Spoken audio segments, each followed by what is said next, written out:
ചെറുപുഴ ഗ്രാമപഞ്ചായത്ത്, തിരുമേനി government model homeo dispensary എന്നിവയുടെ നേതൃത്വത്തിൽ ആയുഷ് വയോജന മെഡിക്കൽ ക്യാമ്പ് തിരുമേനി വ്യാപാര ഭവനിൽ നടന്നു.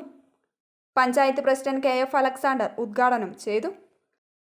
രോഗങ്ങൾ അനുഭവിക്കുന്ന ആളുകൾ ഇംഗ്ലീഷ് മരുന്ന് കഴിക്കുന്നുണ്ടെങ്കിൽ കൂടി അതിനോടൊപ്പം ഹോമിയോ മരുന്നും കൂടി കഴിക്കുന്നത് പ്രയോജനകരമാണ് എന്നാണ് മനസ്സിലാക്കുന്നത്.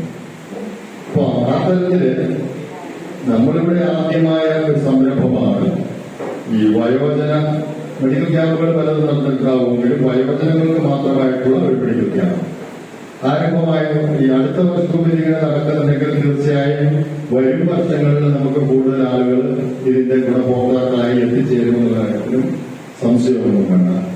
ആരോഗ്യ വിദ്യാഭ്യാസ standing committee chairman M. Balakrishnan അധ്യക്ഷനായി. വികസനകാര്യ standing committee chairman KK Joy, medical officer BP Jayadeep, KD Praveen, Sunitha KP, V Bhargavi, Santhosh Elayidath, Sebastian KA തുടങ്ങിയവർ സംസാരിച്ചു.